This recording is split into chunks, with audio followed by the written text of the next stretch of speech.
திறப்பிலே 5 நிமிடங்கள்.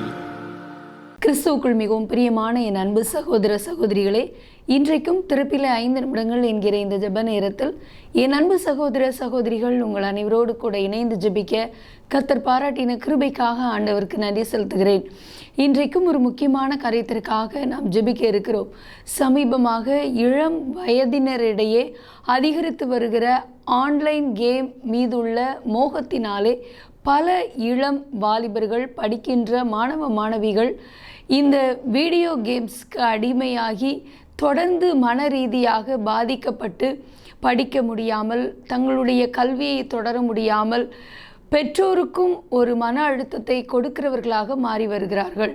அதுவும் 2019ஆம் ஆண்டிற்கு பிறகாக, எப்பொழுது கொரோனாவுடைய பாதிப்பு உலகத்தை ஆட்டி படைத்ததோ அந்த காலத்திற்குட்பட்டு ஆன்லைன் மூலமாக கல்வி கற்பது ஒரு கட்டாயமாக்கப்பட்ட சூழ்நிலையில் அதிலிருந்து ஆரம்பித்த இந்த ஆன்லைன் மூலமாக அதை பயன்படுத்துகிற அந்த சூழ்நிலைகள் நிமித்தமாக படிக்கின்ற பிள்ளைகள், இளம் வாலிப சகோதர சகோதரிகள் தொடர்ந்து ஆன்லைன் கேமிற்கும் அடிமையாகி வருவது அதிகரித்து வருகிறது.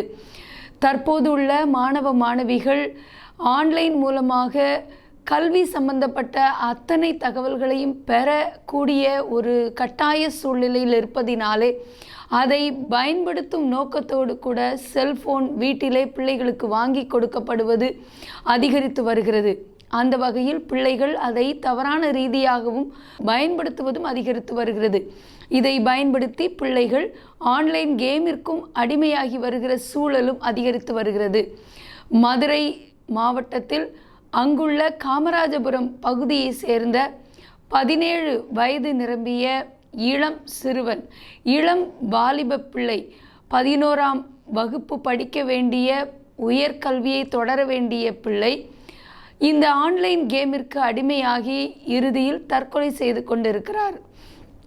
தொடர்ந்து அவருடைய தகப்பன் மணிகண்டன் என்று சொல்லப்பட்டிருக்கிறது. அவருடைய மகன் ஹரிஹரசுதன், 17 வயது நிரம்பிய இந்த மாணவன் 10ஆம் வகுப்பிற்கு பிறகு படிக்க போக விருப்பம் இல்லாமல் வீட்டிலேயே இருந்து தொடர்ந்து ஆன்லைன் கேமிற்கு அடிமையாகி பெற்றோருடைய கண்டிதம் ஒரு பக்கம், மன அழுத்தத்திற்குள்ளாகி திடீரென்று பெற்றோர் இல்லாத சூழ்நிலையில் வீட்டிலிருந்து மாடியிலிருந்து குதித்த நிலையிலே அவர் பரிசோதனை செய்யப்பட்ட பொழுது அவர் ஏற்கனவே இறந்திருப்பதாக மருத்துவர்கள் கூறியிருக்கிறார்கள். இந்த செய்தியை அறிந்து அவருடைய பெற்றோரும் மன அதிர்ச்சிக்குள்ளாகி இருக்கிறார்கள்.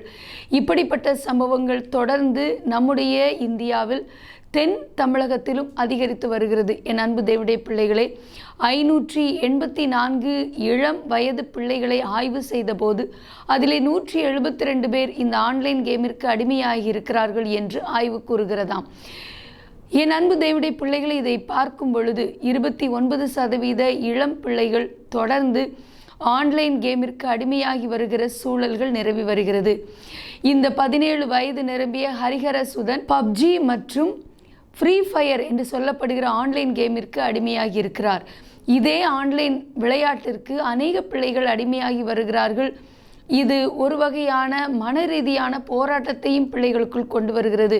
இப்படி அடிமைப்பட்டிருக்கிற பிள்ளைகள் ஒவ்வொருவரும் அதனின்று விடுதலையாக்கப்பட, அவர்களுக்கு தேவையான ஆலோசனை கொடுத்து அவர்களை வெளியே கொண்டு வர கர்த்தர் கிருபை தரும்படியாக பெற்றோரும் ஆசிரியர்களும் இவர்களுக்கு உடனிருந்து குறித்த ஆலோசனை கொடுத்து இவர்களை விடுதலை செய்து கொண்டு வர கர்த்தரும் உதவி செய்ய பாரத்தோடு ஜெபிப்போம். எங்கள் அன்பின் பரலோக பிதாவை, ஆசீர்வதிக்கப்பட்ட நாளின் காலை வேளைக்காக நன்றியோடு துதிக்கிறோம், ஸ்தோத்திரிக்கிறோம். தொடர்ந்து எங்களுடைய இளம் பிள்ளைகளை அடிமைப்படுத்தி வருகிற இந்த ஆன்லைன் கேமிலிருந்து பிள்ளைகள் விடுவிக்கப்பட நாங்கள் பாரத்தோடு ஜெபிக்கிறோம். சிறு பிள்ளைகள், வாலிபர்கள், முதியவர்கள் என்று சொல்லி ஒவ்வொருவரையும் அடிமைப்படுத்துகிற இந்த ஆன்லைன் கேம் எங்களுடைய தேசத்திலே ஒரு பக்கம் தடை செய்யப்பட்டாலும் தற்போது இப்பொழுது வரையிலும் அதை பல வழிகளை பயன்படுத்தி அதிலே விளையாடி வருகிற சூழலை நாங்கள் பார்க்கிறோம் அப்பா. தற்போது உள்ள சந்ததி, அதுவும் இளம் தலைமுறையினர் இதற்கு அடிமையாகி மன ரீதியாக உடல் ரீதியாக பாதிக்கப்பட்டு இறுதியிலே தற்கொலை வரை சென்று தங்களுடைய எதிர்காலத்தையே இழந்து விடுகிறார்கள் அப்பா. இதனாலே பெற்றோரும் ஆசிரியர்களும் பாதிக்கப்படுகிறார்கள். எங்களுடைய சமுதாயம், எதிர்கால சமுதாயம் பாதிக்கப்படுகிறது. தற்போது இருக்கிற இளம் வயதினர் ஒவ்வொருவரையும் தொடுவீராக என்று ஜெபிக்கிறோம். குறிப்பாக இந்த ஆன்லைன் கேமிற்கு அடிமைப்பட்டிருக்கிற ஒவ்வொரு பிள்ளைகளும் இதிலிருந்து விடுவிக்கப்பட, அவர்களுடைய எதிர்காலம் ஆசீர்வதிக்கப்பட ஜெபிக்கிறோம். இவளை வஞ்சிக்கிற பொல்லாத சாத்தானுடைய தந்திரங்கள் நிர்மூலமாக ஜெபிக்கிறோம். இயேசுவின் நாமத்தில் பிதாவே, ஆமேன். தொடர்ந்து ஜெபியுங்கள். கர்த்தர் தாமே உங்களை ஆசீர்வதிப்பாராக. ஆமேன்.